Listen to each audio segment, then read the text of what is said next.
Any high interest debt can be detrimental to anyone's financial situation, especially if you're getting close to retirement. So what should you do about that? Well, come up with some type of a plan to pay that down. There's different schools of thought on this, but I personally like addressing the highest interest debt first. Are you ready for a successful retirement? We're addressing the topics facing today's retirees. Welcome to Retire with Ryan. Now here's your host, Ryan Morrissey.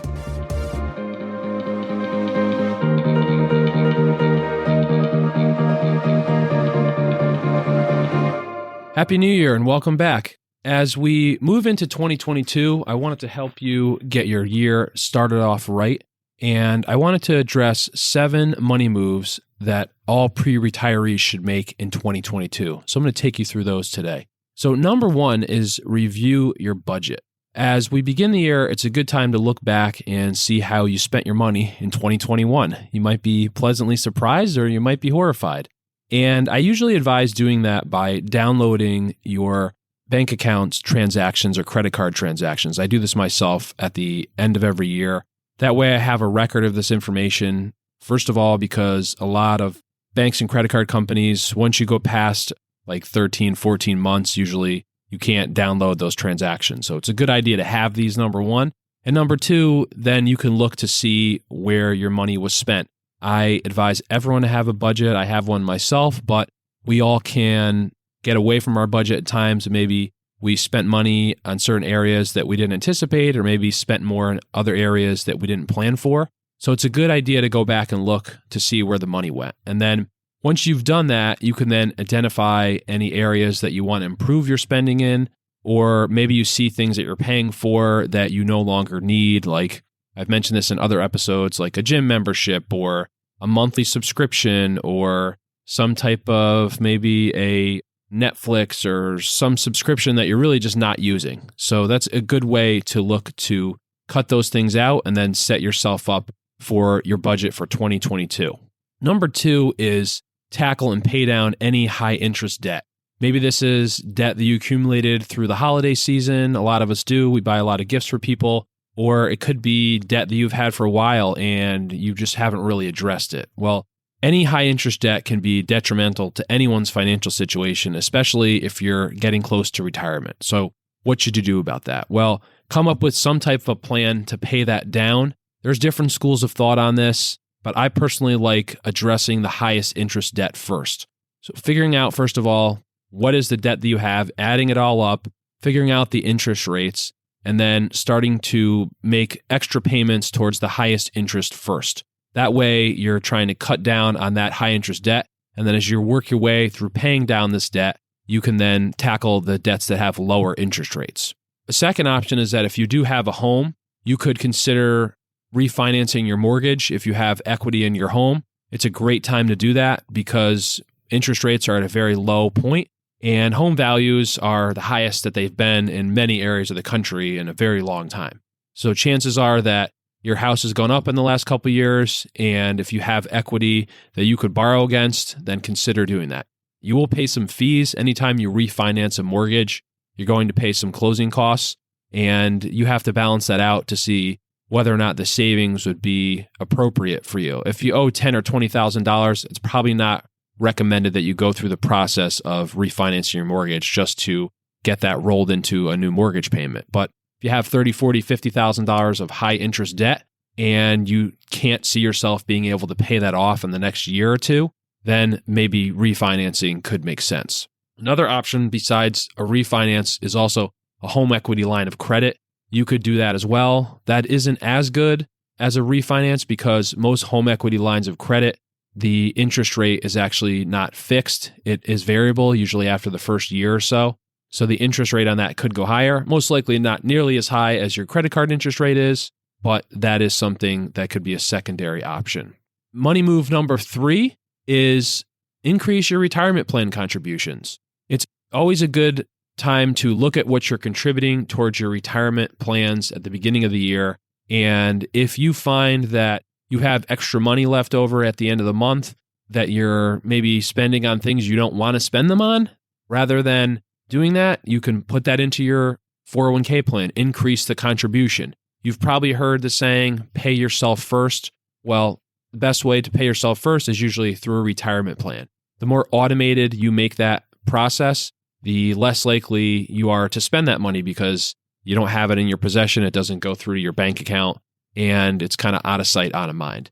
If you're unsure as to what this will do to your after-tax paycheck, a lot of times your 401k provider, if you go right on their website, you can play around with the contributions and you can see how that will impact your paycheck. Sometimes you might have to go to your payroll provider's site as well. So if like ADP or Paychex is your payroll provider, by going to their website, you can play around with the percent you're contributing into your 401k plan or retirement plan to see what the net impact would be.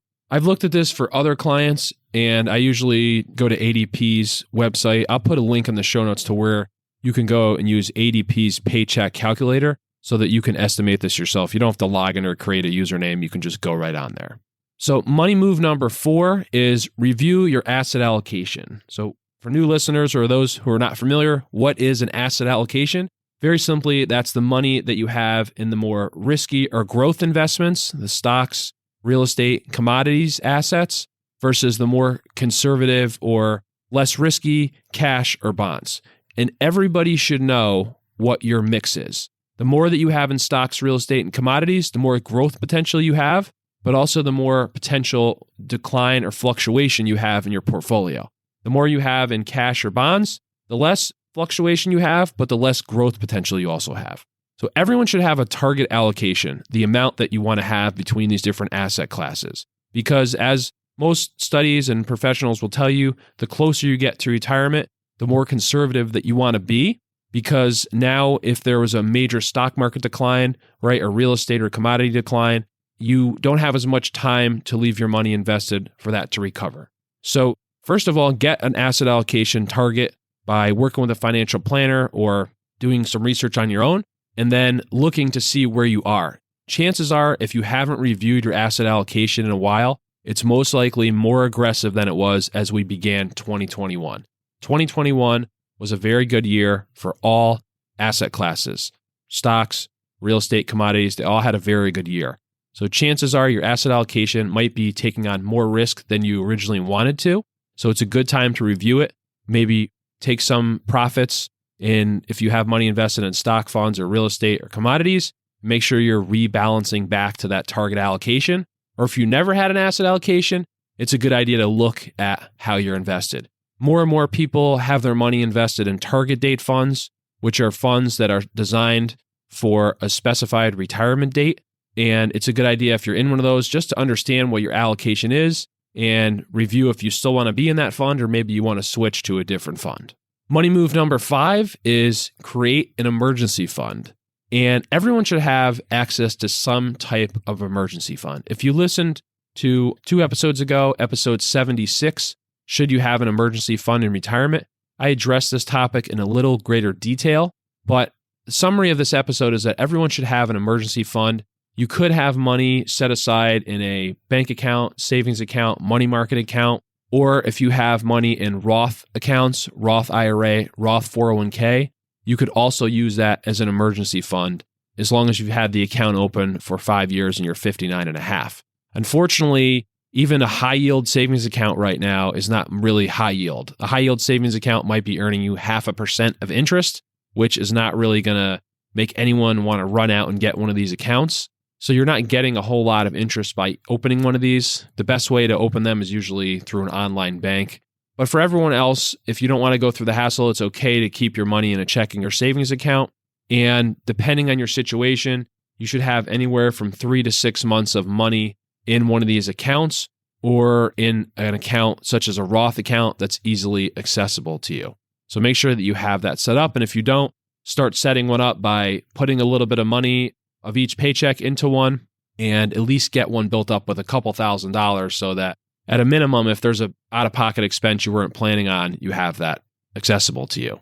Money move number 6 is to review your life insurance coverage. As you're getting close to retiring, you want to make sure you have proper life insurance coverage so that if you or your spouse were to pass away prematurely, the remaining spouse could still attain the goals that you set out for yourself, whether that was retirement, maybe helping fund your children's education, pay for a wedding for a child, whatever it is, you want to make sure that lost income is protected. But if you're retiring, let's say in the next year or two, you could be in a position where you no longer need life insurance. And the way to do that would be to look at your projected cash flow in retirement and figure out how much you'd be getting from Social Security pensions and you could draw from your investments.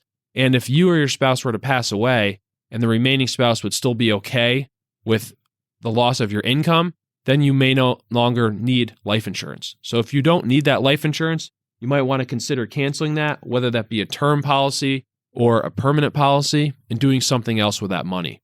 Because this is an expense that you have that may no longer be necessary for you. So it's a good idea to review that.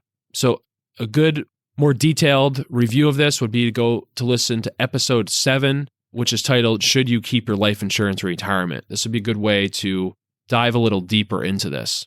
And money move number 7 would be to review your estate planning documents. This is always an important thing for everyone to do. I find that from meeting with clients over the years, this is something that I remind clients of. Sometimes I'm reminding clients of this multiple years during one of our semi-annual review meetings, and they just never get to it, right? It's one of those things like, you need to clean out your garage or like your basement that's got all this stuff in it that you need to go through and get rid of a lot of it. Well, you want to bump this up to higher on your priority list, because if you don't have an estate plan and you pass away, things might not go the way that you want. And you could make things really difficult for your beneficiaries, for your heirs. And just by doing some simple things, you can set your estate up so that it will be a much smoother process. To listen to more about this, I would suggest going to episode 9, Estate Planning in 7 Steps. But some of the things that you will find by listening to this episode that you need to do are definitely making sure that you have a will, having beneficiaries named on your retirement accounts, on your life insurance, on any annuities. And another thing that you can do, also simplify your estate, is possibly setting non-retirement accounts up as a transfer on death account or adding someone on as a joint tenant. This can really simplify your estate process to speed up the probate process. And then everybody also needs to think about having a healthcare power of attorney so that if something happens to you medically, your family, it's designated who would then consult with a doctor on your behalf to help make medical decisions for your care. And then everyone should also consider having a financial power of attorney, which would then allow designated party to make financial decisions. Because let's just say that you and your spouse each have your own retirement accounts, and one of you gets in a bad car accident, and you need access to your spouse's retirement account to pay some upcoming bills. Well, any financial institution that follows the laws would not let you make withdrawals from that account. They would be in serious trouble if they did. So you would need a financial power of attorney to be able to then call that financial institution and make those withdrawals. So by having that already filled out before an accident happens, it makes your life a lot easier, because if you don't have that done, now you need to go through a court process to get that done, and it could be a while. So these are 7 money moves I would strongly consider everyone making. Maybe you don't need to make all of them, maybe 1 or 2, and this would really help you get set up for success for 2022 to make it a great year and to give yourself the best chance of achieving your retirement goal. So I hope you found this episode helpful. For more on this episode, you can go to retirewithryan.com to access any of the links that I mentioned in the show notes. And I hope that you have a great week. And I appreciate you tuning into this week's episode. And I look forward to talking to you next week. Take care. You should consult a financial advisor familiar with your specific circumstances before you make any financial decisions. Nothing in this broadcast constitutes a solicitation for the sale or purchase of any securities. Any mention of rates of return are historical or hypothetical in nature and are not a guarantee of future returns.